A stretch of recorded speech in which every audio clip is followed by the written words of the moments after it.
नमस्कार, फूडकट्टामध्ये आपलं स्वागत आहे। मी अनुजा ले आपलं सगळ्यांचं स्वागत करते। खिचडी साबुदाण्याची करताना चिकट होते, मग या टिप्स वापरा आणि काळजी करू नका। त्यासाठी मी टिप्स देत आहे। साबुदाणा खिचडी मोकळी आणि स्वादिष्ट परफेक्ट व्हावी यासाठी सिक्रेट टिप्स आणि ट्रिक्स। साबुदाणा भिजवण्याच्या टिप्स। साबुदाणा स्वच्छ धुवून 2-3 वेळा पाणी बदलून धुवा, म्हणजे त्यावरील स्टार्च निघून जातो। साबुदाणा भिजवताना 1 वाटी साबुदाण्यासाठी 3/4 वाटी पाणी घाला। 4-5 तास झाकून ठेवा किंवा शक्यतो रात्रभर जमलं तर भिजवून ठेवा। साबुदाणा चांगला भिजला आहे की नाही हे बघण्यासाठी एका साबुदाण्याच्या दाण्यावर हाताने दाब द्या। तो सहज दबला गेला पाहिजे, मऊ झाला पाहिजे। खिचडी मोकळी आणि चिकट न होण्यासाठी साबुदाणा भिजवल्यानंतर पूर्ण निथळून त्याचे पाणी काढून टाका। 15-20 मिनिटे थोडा कोरडा होऊ द्या। साबुदाण्यात शेंगदाण्याचे कूट मिसळा, हे स्टार्च शोधून खिचडी मोकळी ठेवते।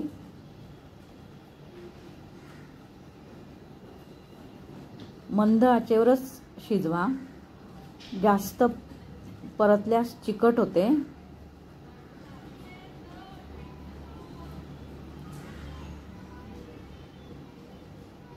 योग्य प्रमाणात मसाले आणि चव तिखटपणा वाढवण्यासाठी बारीक चिरलेली हिरवी मिरची टाका। मीठ नेहमी समतोल ठेवा। शेंगदाणा कूट असल्याने कमी मीठ लागतं।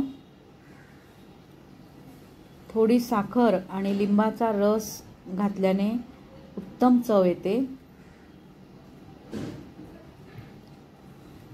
बटाटे आणि शिजवण्याच्या पद्धती बघू आपण आता। खमंग चव यावी म्हणून बटाट्याचे बारीक तुकडे करून वेगळे तुपात किंवा तेलात परतून मग साबुदाण्यात टाका। खिचडी शिजवताना 2 ते 3 मिनिटे झाकण ठेवा आणि मंद आचेवरच परतून घ्या। सतत हलवू नका, त्यामुळे साबुदाणा चिकटतो। शेवटी कोथिंबीर आणि दाण्याचा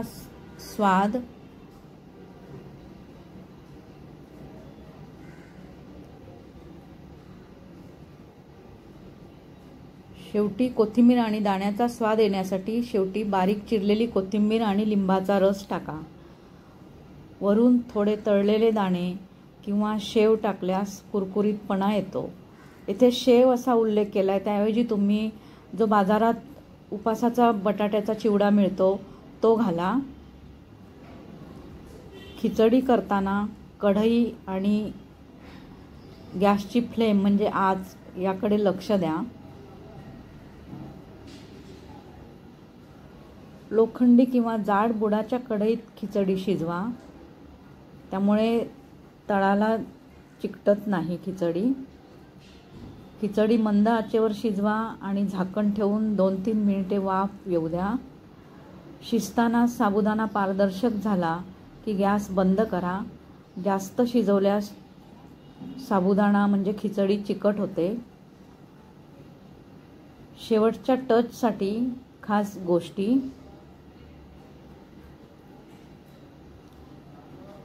वरून ताजं तूप घालून खिचडी सर्व करा, यामुळे अप्रतिम चव येते। शेव म्हणजे बटाट्याच्या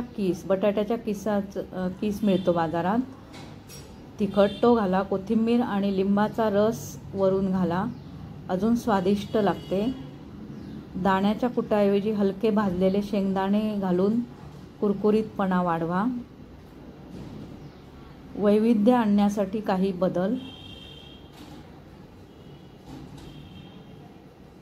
खमंग स्वादासाठी तुपात मिरपूड टाका.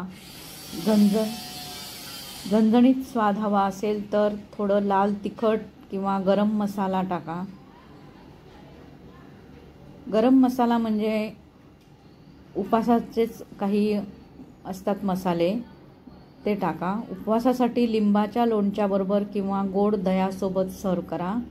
या टिप्स लक्षात ठेवल्यास तुमची अगदी परफेक्ट आणि खमंग साबुदाणा खिचडी तुम्ही बनवू शकता.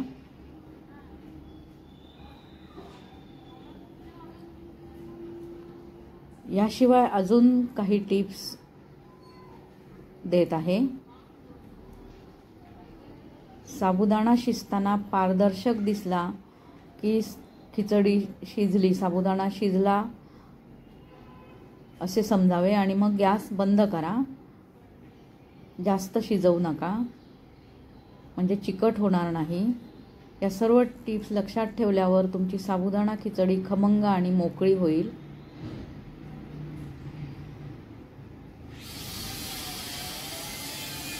मैत्रिणींनो, टिप्स आवडल्यास तुमच्या मित्रमैत्रिणींना, नातेवाईकांना शेअर करा, सबस्क्राईब करा.